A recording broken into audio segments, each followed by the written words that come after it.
What is going on, everybody? It's your boy Justin. Today is Flashback Thursday, and they dropped two new flashbacks. One of them being Jordan Cameron, 91 overall. This is the limited edition card that you can get in packs.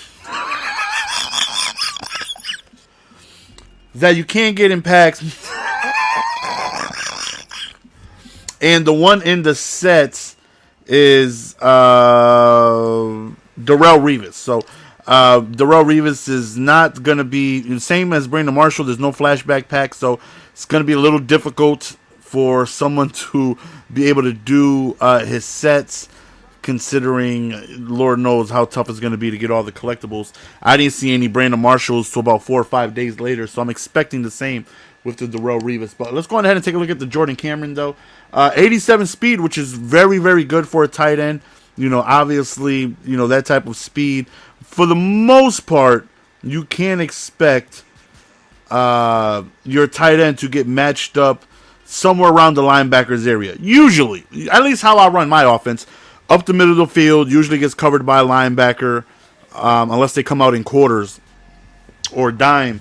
But 87 speed is great. Really, really, really good. Has more speed than anybody I have on my team. The fastest guy I have is a Jared Cook. 74 strength, little on the weekend. 74 run block, really, really low. And what do all my tight ends have in common? They block pretty good. So Jordan Cameron is the type of tight end where if I have him on my team, I'm going to get, like, let's say a Gold Chandler who has, you know, way better run block, goes for like less than 100K. Where if I'm going to run the ball, I have to take Jordan Cameron out and put Chandler. You don't have to, but the chances of somebody block shedding Cameron is going to be pretty good, especially since he's going to go on ahead and more likely than not be blocking a linebacker. And linebackers have really good block shed. So the better the run blocking for your tight end, just the longer they're going to stay engaged in that block. So you can go on ahead and get, you know, extra more time or more running lanes. And 74 just doesn't cut it for run blocking. I mean that's good. That would be great for a wide receiver who would be matched up against a corner. But for a tight end who's more often than not going to be blocking linebackers, then that's tough. That's really, really low. But his catching attributes are obviously, you know, very goonish. 90 catching, 90 release, 85 route running, 88 spec catch and trap, with the 93 spec catch. So when it comes to catching the ball, he is amazing. And he has 93 spec catch at 6'5". So he's a big target.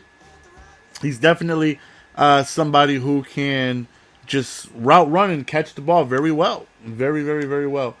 He also has the slot expert chemistry, which gives +1 catching traffic, and route running if you match him up with somebody else.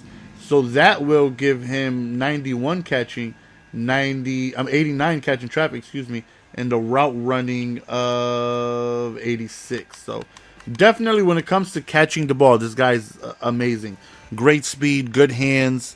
Just really, really, really good when it comes to receiving. My only thing is obviously, you know, the run blocking, and I depend on my tight ends heavily when I'm playing against somebody, and I really need some good blocks, which is why I still have Cook and Shockey here, because they block, you know, good, and they can still get the job done when it comes to receiving. So this is not a card I would be getting.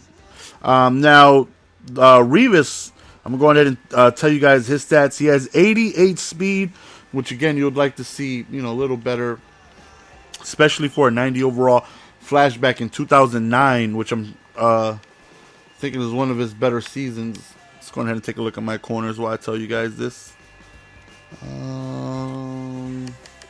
So 90 overall, which, you know, if I had to get rid of somebody, it would be Bailey. Not a real big fan of Bailey. I prefer the other corners that I have over Bailey, but player option, let's compare. So he has 88 speed, so he's just as slow as Sherman, Willie Brown and Mel Blount with 90 speed, Champ with 90, and Crow with 89. So, you know, 88 speed, I would like to have seen that at 89 or a 90. He has 91 acceleration, which is good. 92 awareness, which is good. 93 stamina, which is good. 72 hit power, which is no, I'm sorry. Yeah. 72 hit power, which is pretty good. That's pretty good. When you look at somebody who can hit hard, like Mel Blunt. Did I pass it already? Hit power 90, and Sherman has a hit power of 69. We have 79 for Brown, 58 for Bailey, and 58 for Cromartie. So 72 is definitely good. 92 play rec, which is great. 92 press, which is amazing. And that is like one of the things that really makes me want to get him, is the fact that his press is really good, and he would do great in my quarters, where when I just run quarter, it's just man-to-man press. You know, I want to jam you at the line. I got D. Ware, I got Von Miller, I got Aaron Donald. Hopefully one of them can get loose. We can jam one of your guys at the line and create some, small, like basically no separation. You know, just stick them at the line and be able to keep up with them. And 92 press definitely makes me want to get this card over Bailey.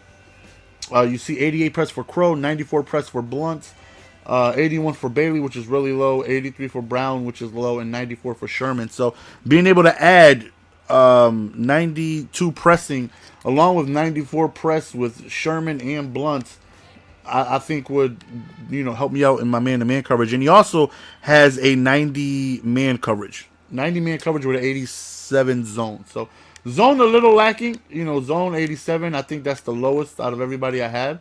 But 90-man coverage is really good. All my guys have pretty good man coverage. So, again, for 90 overall Revis being a flashback to 2009, I would like to have, like, somebody made a good point on Mutthead. This is what they said. This is the top comment. This card is disrespectful. This is a card from Revis's prime. First of all, he should be faster. He was a sub 440 athlete in his prime. He ran a 4.3840. He should have better than 88 speed. Should be at least 89, if not 90. More insultingly, though, is his coverage stats. Revis is a top 3, if not 4, if not the best ever man cover corner, especially in 09, which is when the card is from, considering his 09 season is one of the best CB seasons ever. He made future Hall of Fames or borderline Hall of Fame wide receivers look like practice squad players on a weekly basis. He should have had 90-man coverage. He should have better than 90-man coverage, considering there are 13 other cards with better than that and another 4 with 90. A past his prime corner who has good but not great in Jonathan Joseph has 2 better man on his base card than possibility the best man cover corner ever. I mean, I agree. When you think of Revis, you think of in your face. You think of good man coverage. You think of good agility to turn on, in routes, out routes, just very good coverage. And 90-man coverage definitely seems, for a flashback, seems a little lowish, and 87 zone as well. But I definitely want him for the press. So if I do get him, I will be dropping Bailey, because I think Cromartie is better to me than Bailey. And then I'll have Revis and Cromartie, and I'll have all those guys in quarters. Just trying to take advantage specifically of good man coverage and press. Because when all these 5 guys are out there, I just want one thing. Stay with your guy and press them. Make it tough for them to get off the line. And make it tough for just basically disrupt their routes. That's all I need. Disrupt their routes, and just hope that one of these guys on the D-line can block shed and get there fast enough. Just disrupt it. Disrupt their routes. Just, pin them at the line for a second or two, shove them off and do what you need to do to press well. And Revis definitely does that better than Bailey. So I will be getting him at some point. So that's the end of the video, fellas. 2 new flashbacks today. Let me know what you guys think. It's your boy GS. We'll see you guys next video. Peace!